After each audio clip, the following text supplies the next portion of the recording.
out there. Was there enough in the game? Did they give enough, do you think?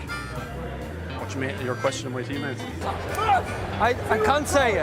I am the referee, I'm not the coach. It looks good. He likes it. Nigel Owen's arm goes up.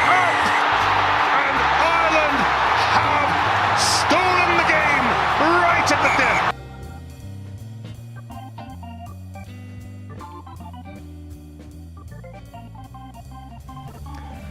Hello and welcome to episode 2 of the Charge Down with me, Rob, Neil and Dave. Tonight we're looking at round 4 of the Champions Cup. Let's get straight into Pool 1, Leinster versus Bath. Last week Leinster got the win but had to work pretty hard to get there. What can we expect from Leinster tomorrow, guys? Well, I gotta be honest, I don't know, I don't really remember what I said last time, but I think I was probably pretty dismissive of Bath. I just want to roll back my comments there, Jesus Christ, they fucking put us through the mill last week. If I remember, I called it exactly. I'm not going to look back on it to confirm that, but I'm pretty sure I called it. Yeah, Bath played a lot better than I thought they would. I feel like that has a lot to do with how the match was reffed. I saw on BT Sport the commentators there were saying a lot about the Jacklers, them having two, Francois Lowe and your man Underhill. They were putting their forearms on the grass before contesting for the ball, I think was what the BT Sport people were getting at, and yet the ref was still giving them the turnovers. So, yeah. But then that was swings and roundabouts as well. Like Healy, I think, got one or two. Yeah, he did. He's the only one who seemed to copped on that's how the ref was adjudicating that law. But it really felt like that match was sort of one lost in those tight little encounters like that. There was no real, and of course the fucking massive intercept that came out of nowhere, which was so random. But yeah. I was very impressed by our pack in total, not just the back row, which was quite obvious in how they performed, but the front five really fronted up, even though Dave Atwood was quite angry at being pulled off. I don't know if you saw it. Oh yeah, he's trying to take his hat off. He ended up just looking like an angry child. It was hilarious. But as we said, the wet pitch and the narrow pitch really helps Bath to contest all these rucks. What's the pitch analysis for tomorrow, Neil? The pitch is. Are we going to have you down on the ground first thing in the morning, touching it, testing each springy lock of turf? But yeah, the pitch is wider and less stodgy in the view. The weather's going to be terrible. It's going to be absolute. So we can sort of almost expect more of the same to last week. Then would you say? Well, it won't be the same. Who's the ref for tomorrow? Actually, does anyone know? Because I believe. Is he the guy who did it last week? No, it was Reynal last week. I think all the French refs are just the same to me. I kind of see them. I think Garcez stands out, and then the rest are all just sort of lumped into one generic Frenchman. Yeah, we've changed up the team quite a bit actually in the back line.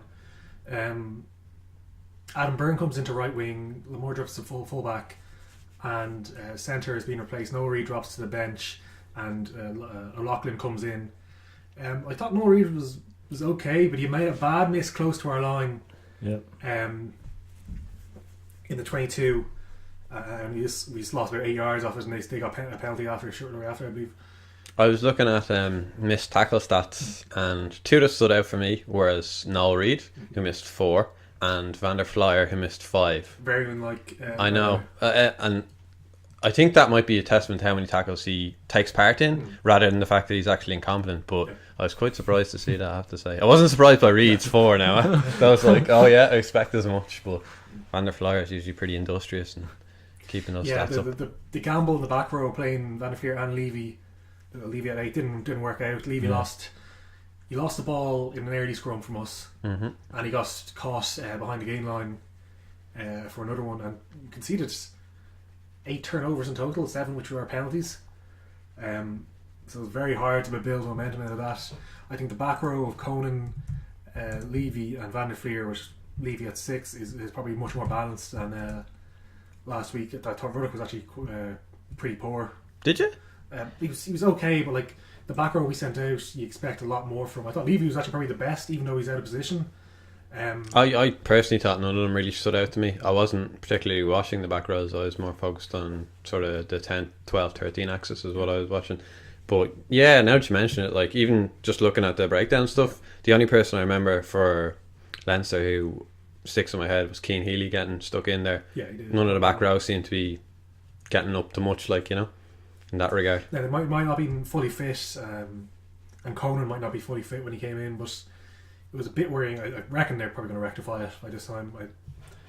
I see us Well, winning. looking at the pool there, do Bath even have anything to play for? Is it even possible for them to, other than Pride, of course? No, with Toulouse on 12, us on 10, they'd need to win out. Which, Like win with a bonus point in every single match Yeah, going they forward. hope And for second even best. then, they probably wouldn't qualify. Am I right in saying They're that? not mathematically out, but they're Yeah. pretty much out. Yeah, I'm expecting. Like their backline didn't do too much last week. Yeah, we marshalled them well, I feel, which I was quite surprised by. I thought that's where they damaged us. Yeah, it Now, was- looking back, of course, playing two quality sevens in their prime, you know, you can't. It's to be expected. They're going to be jackling and all that. But I thought my focus was on sort of the back line where they might hit us, and wasn't really seeing it. Then again, the conditions, you could say, like, it wasn't a night for putting the ball out wide, so that might be the reason. But you say tomorrow at Diviva is going to be pretty poor again. But Fiji Joe is out. They have a horrendous injury list in the backs, but they still put out some decent threats. Cooper Vuna comes in for him. Cooper Vuna I thought was good when he came on last week. He seemed pretty strong on go forward ball. I think the threat will be reversed this week. I think their backline will threaten us more because we're chopping and changing players, bring them in. Yeah, I still Adam Byrne on D. I don't know. I would still have questions about him getting turned, chips over him. Yeah. I feel like he's not the fastest on the turn, so that could be a potential weakness. And we saw, I think, not Joey Carberry, Larmore. High balls are not his friend. I feel they'll be testing him quite a lot there.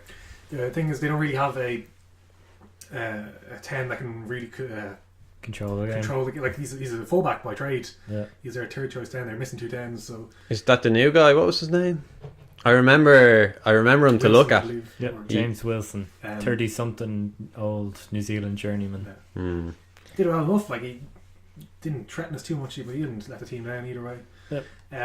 But for the verdict of the match, I reckon Leinster will at the bonus points. Really? I think so. Bonus point? That's pretty audacious. I wouldn't. After last week's performance, I'd We've be. got another week gelled together. We know the danger that their back row possesses, and we'll be at home. It's a whole other story. But I can say, well, they put in a performance last week in front of their home team.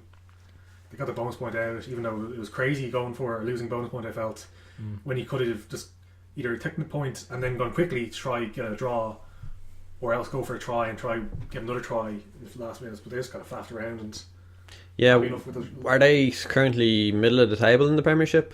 I think. they are. But as we said last week, there's about 2 points separating relegation from like sixth. It's Okay. very A lot of aside from fluctuation. Exeter and Saracens, who are clearly at top, it's very little between. So, if you were a Bath person, you'd be saying, alright, Heineken Cup, yeah, I'm going to write it off now, looking to get top 4 in the Premiership. I was That surprised should they be our had a full focus. strength team, but perhaps they don't really have too much depth to.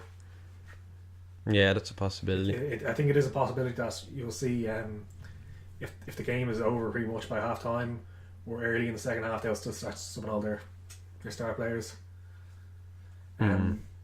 What did you think of the Larmore try? I thought it was a great replay. Some But- people said it was unfair, but it was called. Advantage was called over before the ball was in the half hands. Really? Yeah. He called it that quick? I don't understand why the ref called it that quick. He did it a couple of times now. That was just a style.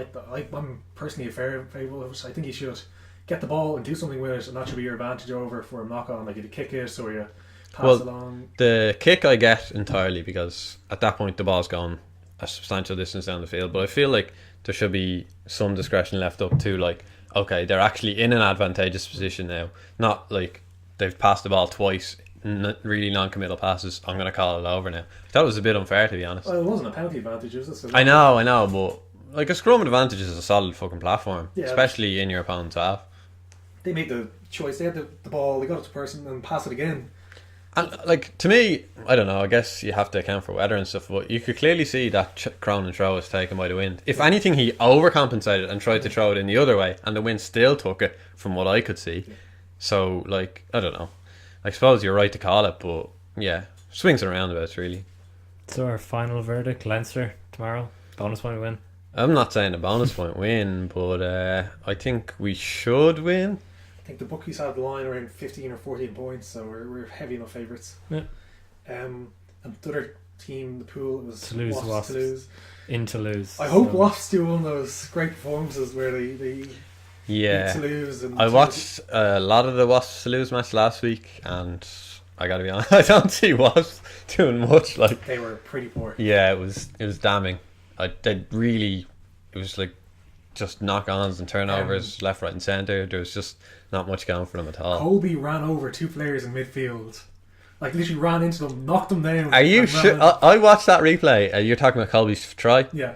I think the Wasps 10, Cipriani, Sapawanga ran into one of the other players and knocked him over. I don't think Colby actually. When I watched it first, I thought, why is Colby fucking running over people? And then when you get it from a different angle, you can kind of see Sapawanga clatters it wasn't into. Sapwanga's fault, I believe. It was the first man up. He did make a full tackle, and he managed to bounce off and go to the side. It wasn't like a straight bulldog. Yeah, on first viewing, I was like, my God, that is a soft defense. All the big name players for Wasps, they have like Hughes. Hughes is shit. I'm sorry, Hughes is shit. Not once have I seen him play and I've thought he is a good man. Dave, but you're not wrong. He's apparently looking for close to 500 grand. He might be heading to Bristol on that wage. Fuck him. I wouldn't take him. I wouldn't take him if he was offered to me for free. I'm sorry, but he needs a run of games to get effective. The problem is he keeps getting either suspended or injured. Which is a liability. Why would you want to take that into your fucking team? And when A. Jones played for England, he wants him to be Bonapola, but he can't. He's just a different game. Yeah, he's never really lived up to the hype of wherever I've seen him. I've never seen him have a good game. I remember who was it? Faf de Klerk tackled him in England v South Africa maybe like 2 years ago or something and sent him back about 5 metres. Like, that should not be happening. Hayes? What's his name? Hughes. Your anger is blinded and deafened you. Hughes, like, he's massive. That shouldn't be happening. Yeah. I don't understand the hype. He should be written off as far as I'm concerned. Same with Sean O'Brien. He should be written off going forward. I love him and all, but this is where we are venting on the back rowers. I think the game the pool will come down to us and Toulouse in Dordigas in the 5th round. I think if we just win and deny them a bonus point, we should top the group if we win our remaining games. But it'll be close enough. Toulouse are impressive though, aren't they? Yeah, they really quietly building. I definitely didn't see. I thought they'd be our easiest. Yeah. When I saw the pool at the start of the season, I was like, okay, Toulouse will be the rollover team, and Bath and Wasps will be the two that maybe put it up to us a bit. But it's turned out to be exactly the opposite. Like, they're showing up every game, home or away, and I'm a bit worried, gotta be honest. Yeah, it'd be interesting to see how they form the ODS, because the Bath game they should have lost heavily. Not heavily, but they should easily have lost it. But Bath missed a penalty right in front of a post, and they went over the line and started blowing kisses and lost the ball. So that doesn't really happen too many games. The Wasp game though. What, you don't see Johnny Sexton running over the line with the ball and start like an Italian chef showboating to the crowd? And Johnny Sexton news is great news that he has signed up to I don't know that that's great news. 2021. When I heard that, I had pictures around O'Gara's last season, and I just remember a slight like of the man turning into a great dislike of the man, and I don't want that to happen to Johnny, because he's better than that. He deserves more than that. The thing about what I like with Johnny Sexton is he's such a standard setter. That's very important for me when Joe Smith moves on, that we still have him in the transition for 2 years or a year and a half, whatever. Even if he's not first choice, he'll still be driving the standards in both Leinster and Ireland. And he said a few years ago, he's getting more and more obsessed with Tom Brady. He's a quarterback from New England Patriots. He's played basically into the same age. Not a athletic player, neither really is Johnny, but their drive for victory. I think Johnny's a very athletic player. For an compare him to like a Barrett or look at the contacts that, I know it's not just all contact, but the contacts that Johnny willingly goes in for compared to the contacts that I imagine, I don't watch American football, but that Brady would be taking week in, week out. Johnny's not afraid to put himself in there, and I think that's almost one of his weak points as a player going forward, because you're kind of saying, Johnny, you need to start managing yourself a bit better. Like, it's great to have an out half that doesn't shirk away from the hits, but you know, you're like what, nearly mid-30s at this point, heading there. You know, you need to start looking after yourself. Yeah, I don't think he does though. To be honest, I was more worried about him a few years ago when he got a bunch of concussions in a year. I remember. And I was thinking maybe he won't last, but the last couple of years he's been fairly okay in the injuries front. Like, he was limped off at the end of the game last week, but another thing I dislike a little bit about Johnny, and he's such a good player, but a list of people down here is he does seem to appeal to the ref quite a lot. Yeah. And remember Eddie Jones was saying a while back about players like my players don't get the same treatment as, say, like Johnny in the ref's eyes, and I think that comes from this sort of appealing nature, which I would hate to see rugby going towards, because to me that's one thing I absolutely despise about football, is this whole getting up in the ref's face, flailing your arms like, oh come on ref, and all that. Like, and I think Johnny engages with that a bit. Now it probably works out for him, but if more and more players start doing that, like, I don't think he should be the captain on that point. Like, I don't think he talks to, like, if you compare and contrast Rory Best talking to a ref, or even Peter O'Mahony, like, you can get a ref on your side without shouting at him. And I think Johnny Sexton's... What was it he said to Wayne Barnes? I think it was, I know you hate me, but you have to talk to me. That's a whole other level of fucking self-deprecation or whatever. Like, it's don't think it is that. Although I said about the leading the standards he brings, I don't think he has a temperament for captain just talking to a ref in the heat of a moment. Yeah, I prefer a forward. Of so would you like a sort of a joint captaincy thing, or? Well, technically, I think he's captain and Rhys Ruddock is vice captain for Leinster. But I would like, if you had like a Rhys Ruddock on the team, have him to be the captain, and Johnny can take over if Rhys gets subbed or whatever. But I would prefer one of the forwards. I think that Rhys Ruddock's probably the only one that can be assured of his pace that you would say is captain. I know I'm sitting across from two people here who don't like Owen Farrell. I have nothing against Owen Farrell. I got the impression you didn't like him. I quite like the guy anyway, but just I see Johnny compared to Owen Farrell quite a lot in like people's opinions and stuff, and I don't know, do you think if she weren't Irish you would share that same opinion? Johnny being like sort of a hot-headed character who's very vocal and gets protected by the ref, and well, that's the narrative. But yeah, I think a lot of the hate Owen Farrell, and by extension Johnny Sexton, gets isn't really warranted. Johnny Sexton and Farrell are slightly different. Johnny Sexton gets criticised for complaining and waving his arms and all that, which is valid, but Farrell's more the niggly stuff, like late hits and stuff like of that nature, or no the rugby league shoulder. I think that's why people dislike him more than it's like, it just doesn't make sense sometimes. You don't need to do it. You can put in a big hit without doing that rugby league shoulder. It's a bit silly. Do you think he'd learn? Like, but he's getting away with it. That's the thing. He shouldn't learn. Yeah. I think on that Farrell bashing and Sexton bashing, we move on to Pool 2. Pool 2. So we've got Cast versus Munster. So Munster missed out on the bonus point last week, and are still missing Chris Farrell. But we're finally going to see Murray and Carbery play together. Finally. Yep. As we were last week. Yep. Hopefully this time. But it might be tough going in France. Cast actually were awkward to play against. Awkward is. Yeah. I think Munster were their own worst enemies last week. I don't think Cast were the ones putting up any sort of fight. Awful game. It was 6-0 at half time. It was there for the taking for Cast, and they just came out with the second half and with the exact same attitude they had in the first. Yeah. Like any other non-French team, I feel, coming out for that second half, only 6-0 down, would have put it up to Munster, but they just went out and did absolutely fuck all. Again, I was looking at the missed tackle stats, and their out half had, I think, 8 or 9 missed tackles, which, like, Jesus Christ, some teams managed less than that in the whole game, like, you know. And even on that, Munster couldn't capitalise and get the bonus point. It was a miserable match. I regret watching any of it, to be honest. Like, it wasn't for this podcast, folks. The sacrifices is made for you, the listeners. I just felt bad for, like, both teams. There was no edge. The fans weren't involved. It was a bit niggle, but there wasn't really anything about it. It was just... It didn't feel like a European game. It really didn't. It felt like I was watching a fucking Friday night Pro 14 nothing match, Munster v Zebre or something. Like, it was nothing. It's never in doubt of just how much can they score. Yeah, I felt losing Farrell and Carbery really hurt them attacking wise. They were fairly blunt going forwards. Their line-out malfunctioned a lot.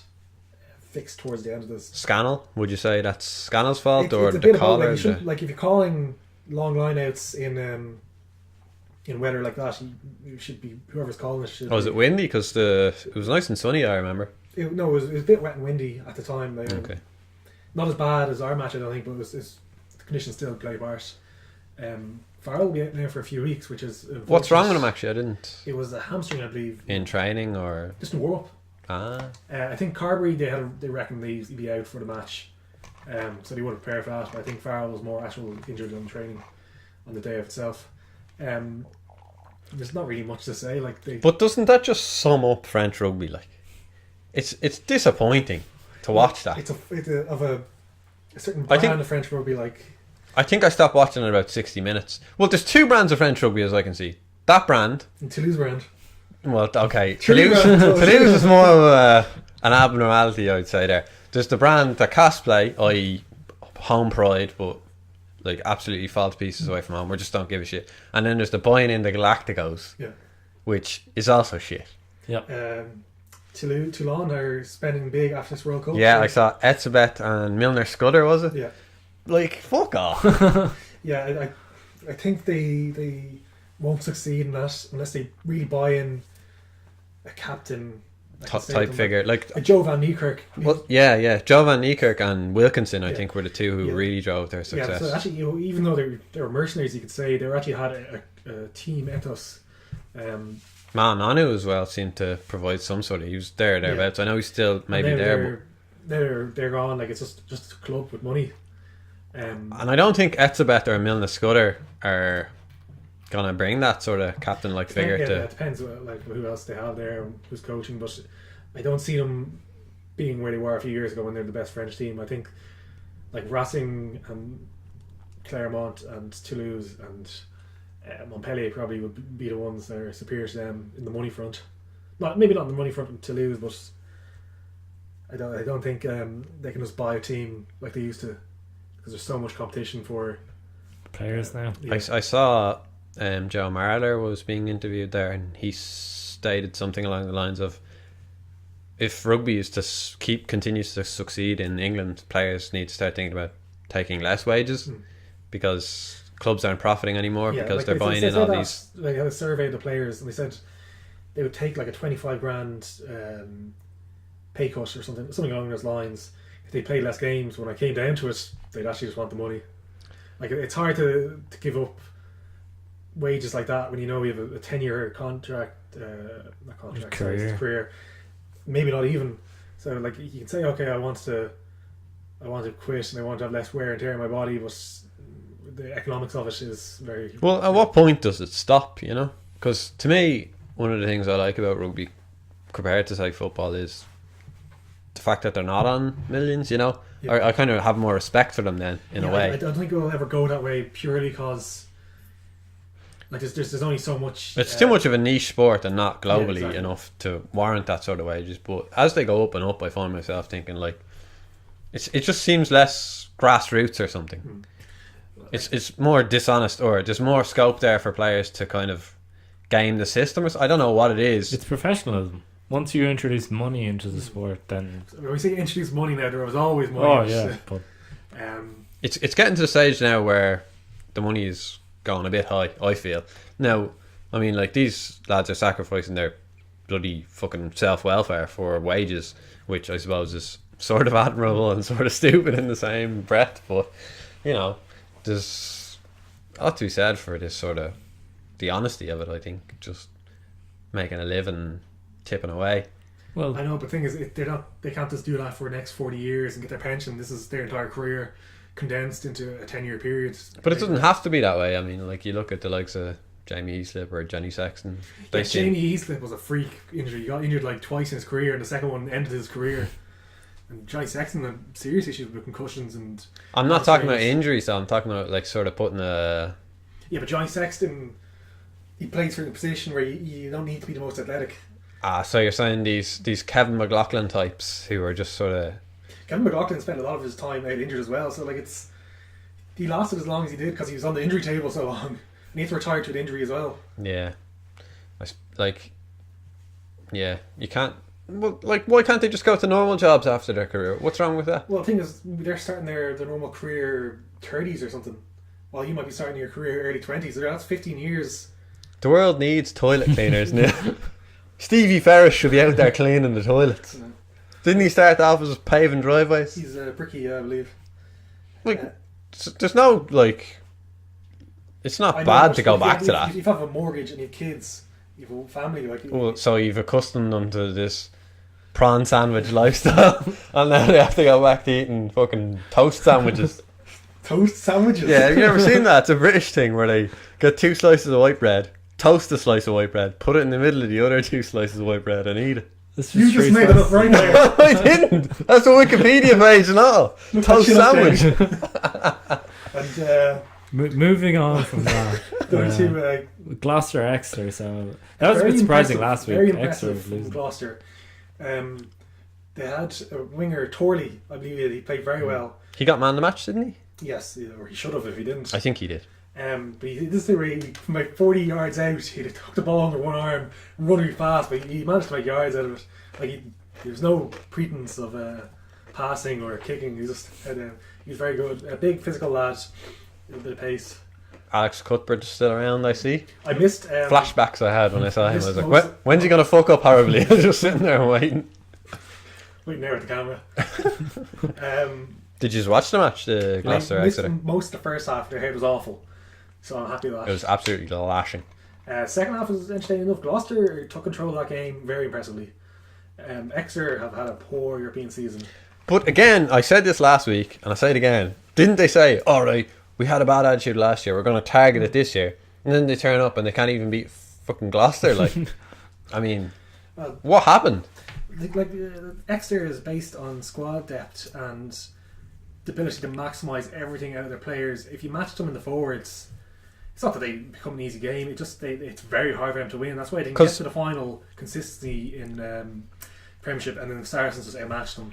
Or like when we went over there last year, we just matched them in the forwards, and Munster did the same. As my understanding of the Exeter ethos is, and maybe this was 2 or 3 years ago, but there was this whole recycling one outrunners They do past the ruck thing where you go over and over, and it's very hard. But surely last week was the perfect match considering the conditions for that sort of game plan to win out. Yeah, but it's harder to do. Like normally what they do, they get to your 22 and they'd be burring, like just keep going and going, and you just couldn't stop it because they were so good at retention. But if you're just smashing them backwards, like that doesn't work. Like maybe they need to change things up, or maybe it's just they're suffering. Steenson's old hat, is he? Get rid of him. Send him to Ulster. Yeah, on punishment of.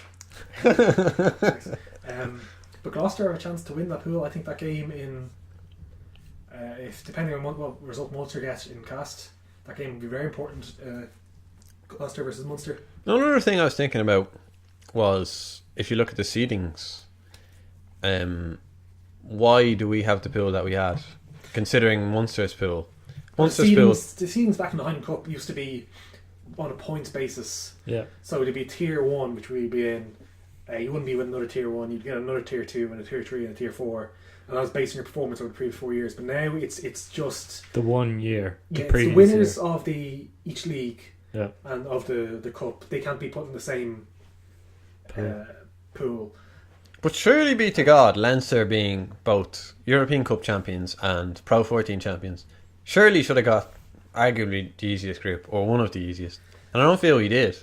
Well, like the thing is, it's a smaller tournament now, so a lot of the groups are just very hard. Full stop. Yeah, I guess. Like I don't think Saracens- Munster's group is particularly hard.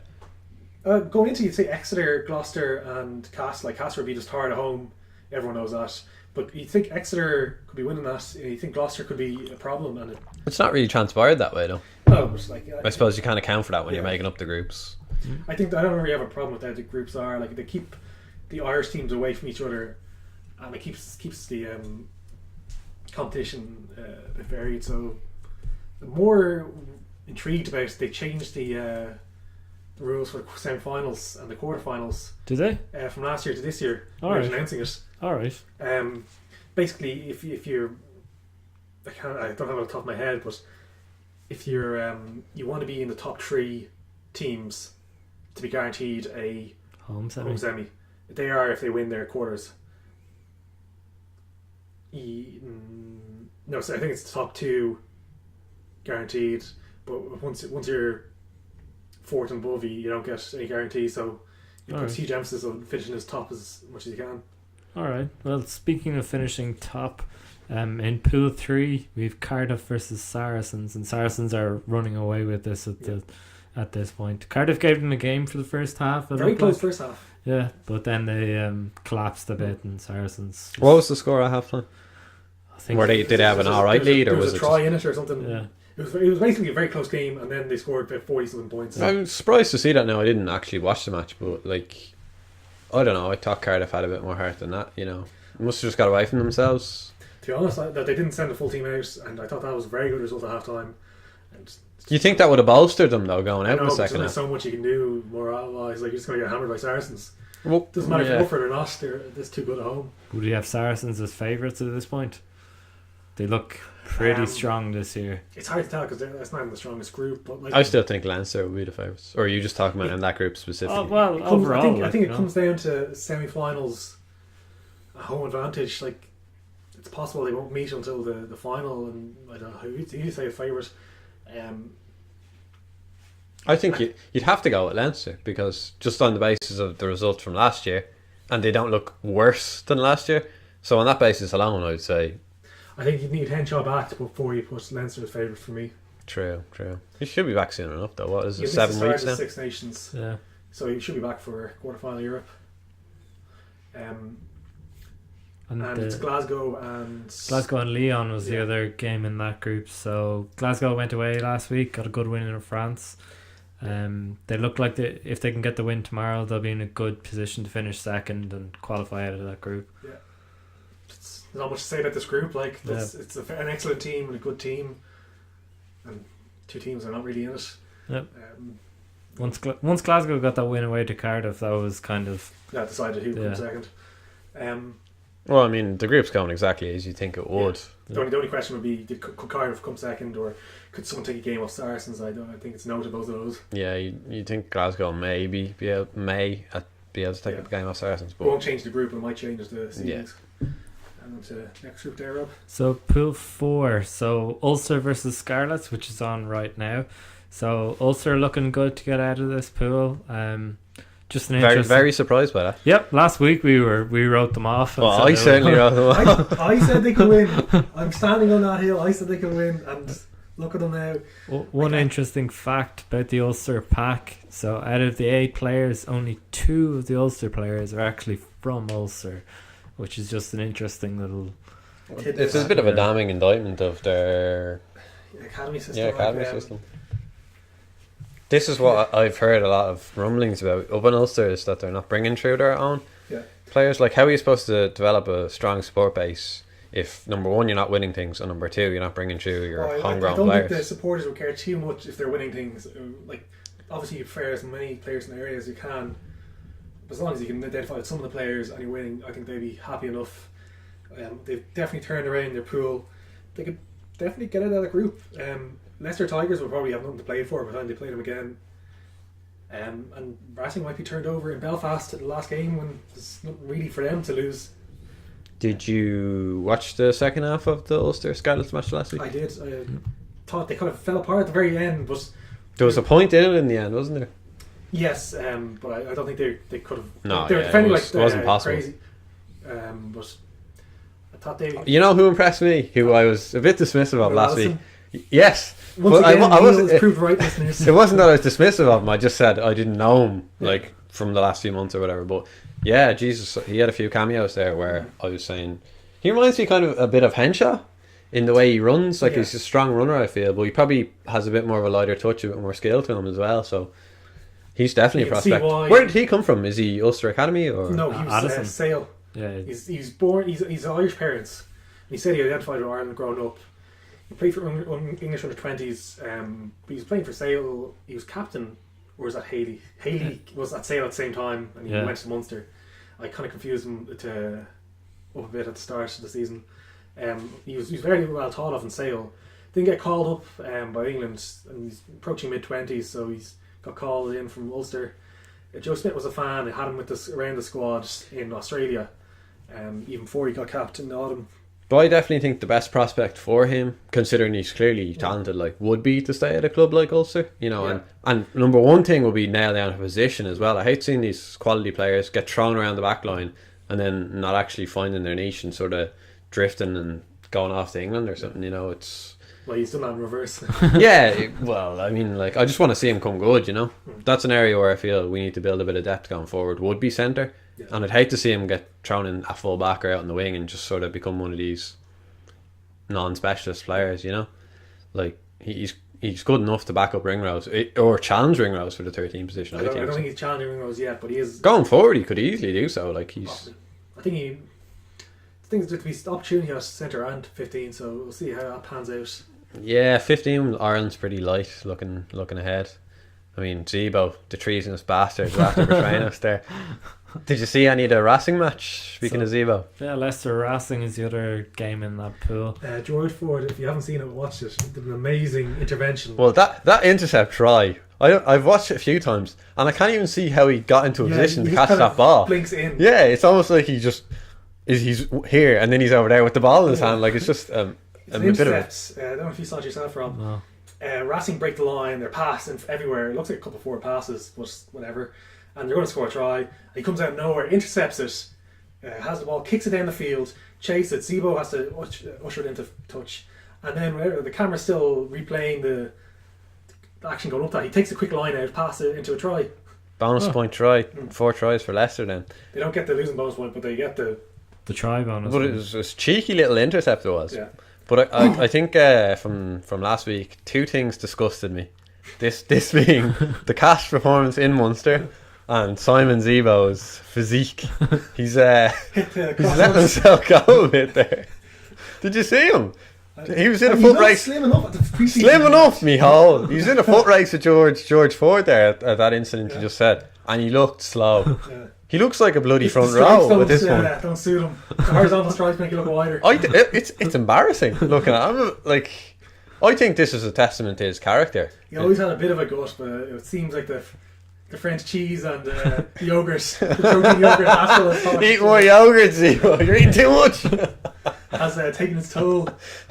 But he's absolutely tearing it up. Yeah, I saw that chart there that was on Reddit. It was like the top 10 and top word 10. yeah top tops and top flops, Yeah. and Zebo's number 1, which I'm not surprised by. He has an eye for a try, like, no doubt about that. For a pie as well.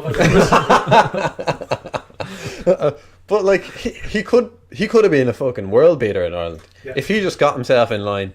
I don't know. Maybe he was doing all he needed to do in the gym work and all that, but to me, it never looked like. He just looked almost like a blow-in, and I don't know. He could have been the next Bod because he had that likability factor.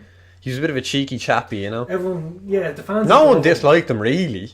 The problem is Joe Smith wants them to play in a particular I way. understood that, but I feel like Zebo almost took that as An insult. as a fuck you, and just said, alright, I'm out of here, rather than working with Joe and saying, well, look, this is the way I am as a player, but I back myself in that, and I think I'm good enough to bring what I can to Ireland and score, and, you know, be a solid. Like, I'd take him ahead of fucking Earls any day on the wing. Really? Yeah. I take Earls any day. Earls is Earls Earls is a Earls fast does finisher. everything so well.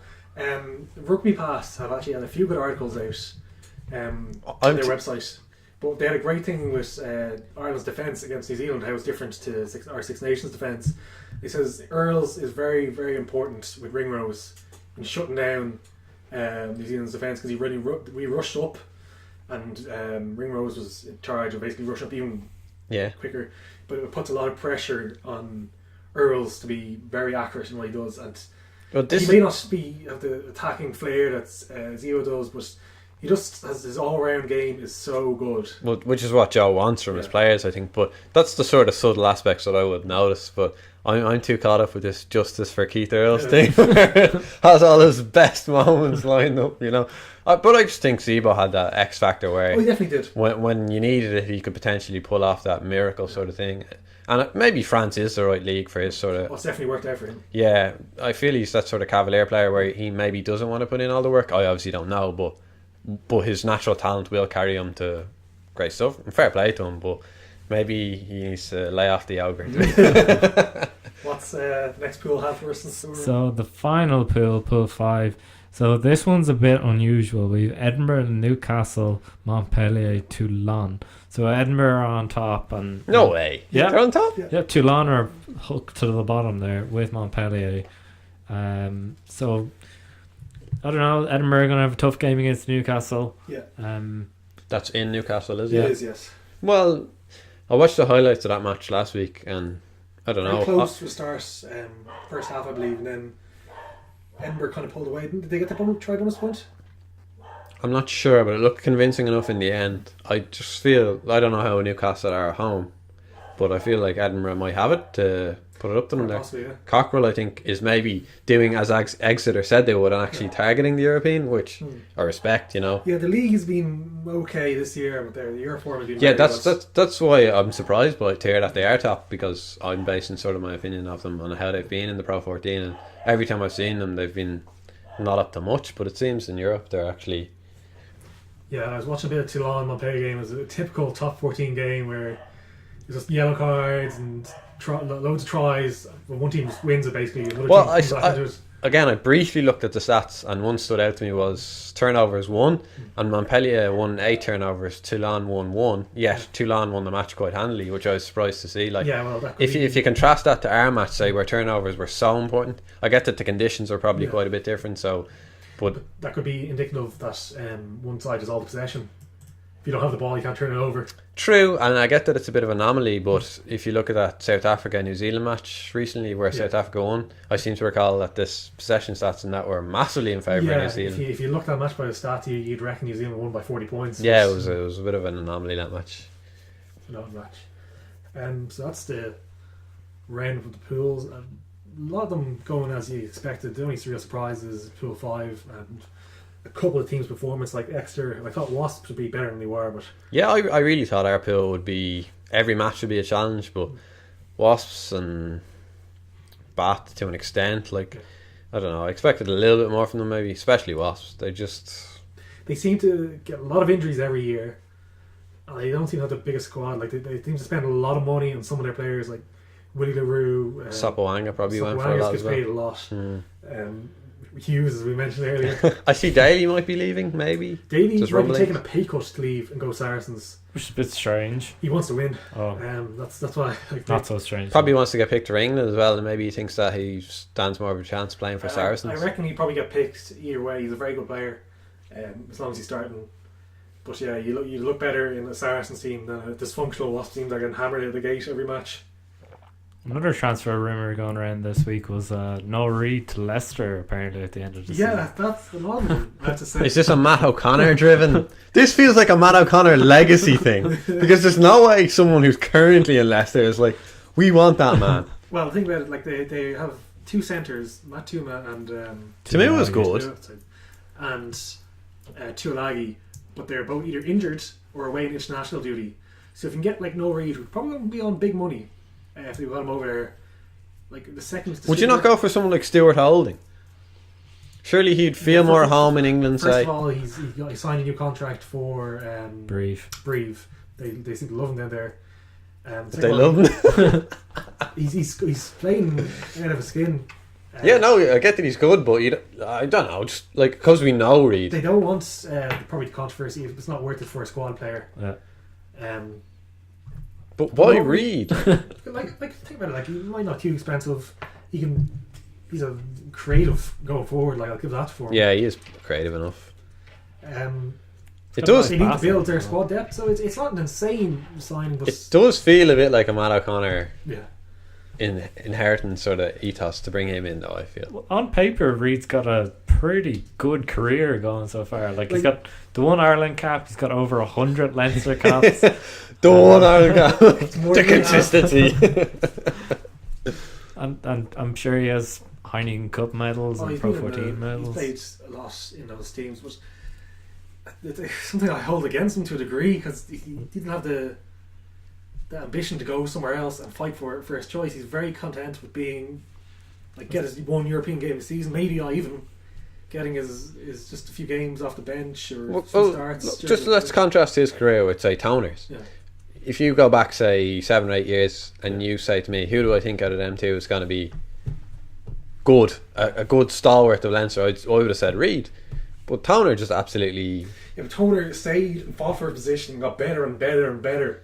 Like, no, Reid hasn't changed in about 4 or 5 years. I suppose that says something about his character, maybe. But then do you want that going into your squad at Leicester? Like it's not an insane rumour, but I don't think it'll happen, to be honest. What could be driving it is, like, no, Reid sees he's not getting any younger. He sees he's got Tamani fighting first position. He's got the 2 O'Briens coming up. If I was Reid, I'd be far more worried about the O'Briens than Tamani. I don't think Tamani... another person taking squad minutes off him, so... Yeah, I suppose.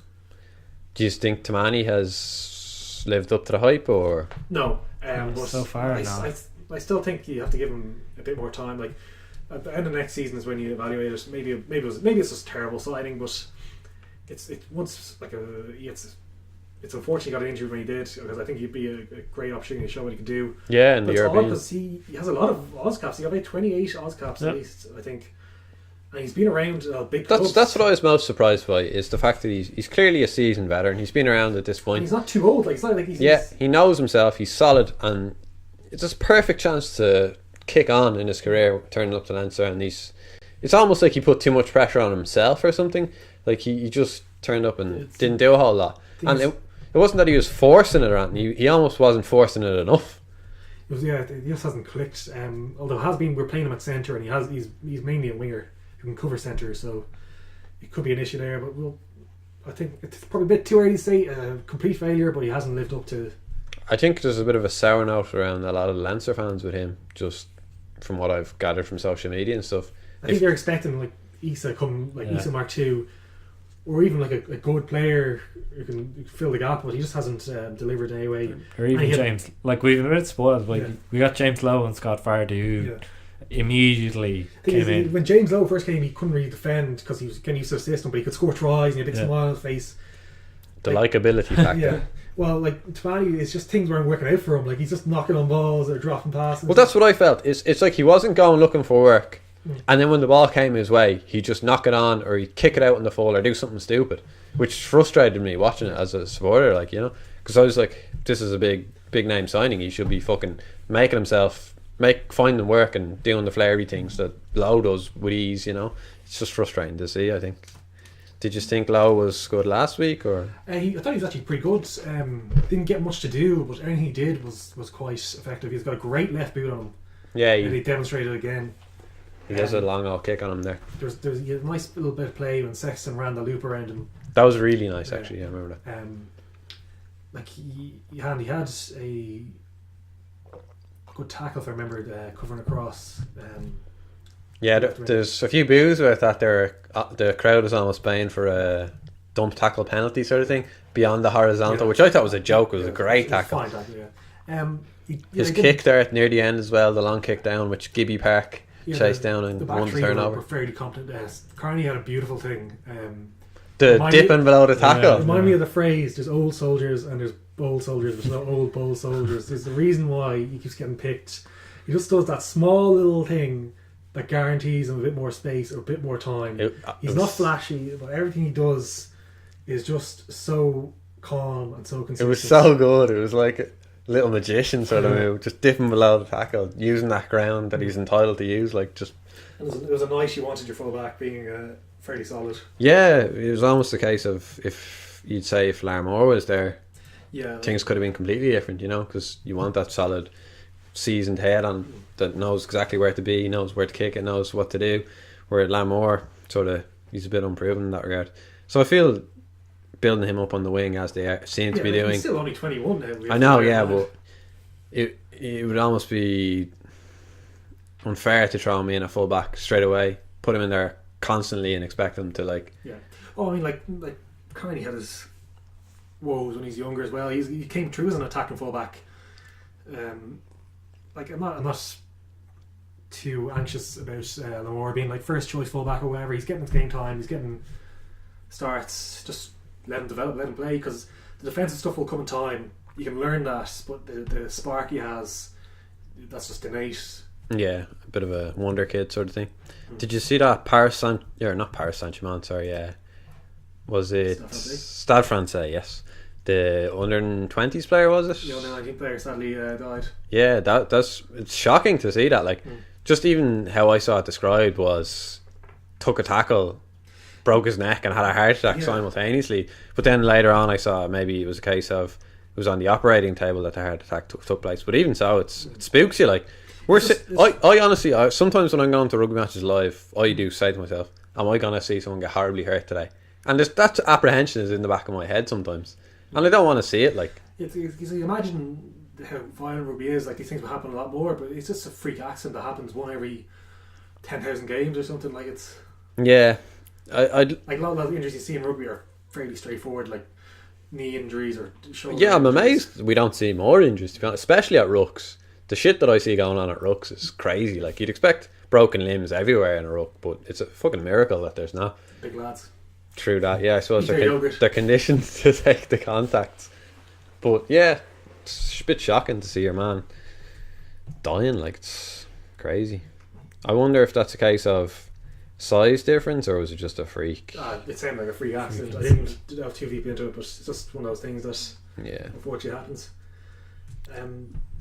And now after this round of matches, we have a break until the start of January. We got the 3-pack hashtag 3-pack in games. Oh yeah. It'll be interesting to see how we manage our squad through that, and if we can get a result out of Munster. I want to see what kind of teams are right for that. Last year I thought it was very risky sending the team out. We did, and turned out We won pretty handy. Yeah. Well, look at where we are aren't we well top at this point in our conference? So, you know, I'd almost say there's a point for sending out deliberately a weak team in these matches that you'd almost say are have to win. I want to see these O'Brien lads coming on. Yeah. You know, Ringrose has played, it feels like he's played a lot up until now. I think we should start testing out new centre partnerships. Even get Ross Byrne more game time. Frawley even. Sexton, you know, he's getting on. You might want to start managing him a bit more. He'll be here for another 3 years. Which is both great to hear and a little bit worrying. But yeah, I think it's good to see the back row depth as well. Like, I want to see more from Deegan and Doris, yeah. Murphy, Josh Murphy. Penny in for the pound, mate. I can't wait for this time 2 years for us to say that. He's a regular starter. Penny has a real open side physique though, doesn't he? Yes. That's sort of Pocock build of all arms. Yeah, just massive upper body getting in and jackling. He's definitely a prospect going forward. Can't wait to see more of him. Deegan as well, although Neil's a bit dismissive of Deegs. We said it earlier during the week to you, is like Deegan kind of like late Heaslip, while Doris is early Heaslip. Deegan's very skillful. He runs great lines a lot, but he doesn't have the sheer brutality that Doris brings. Like, Doris is very direct, very... I haven't seen much of this brutality from Doris, I gotta be honest. I look at him, Deegan almost looks bigger to me. They're very similar size wise. Doris looks almost like Toner-esque in his build. Really? Yeah, like he looks like a 6 to me. He doesn't look like your typical 8. He's sort of that rangy. Yeah, I would have put them under. I would just. I think they're both similar enough, but to me Deegan looks a bit more physical. Maybe they play differently. I haven't seen much of Doris, so we're lucky to have the prospects of this nature. Yeah. Absolutely. Good stuff. All right. Long may it continue. Yeah. I think we'll leave it there for tonight anyway. It's a good episode. So don't forget to like, comment and subscribe. Thanks, good night, goodbye.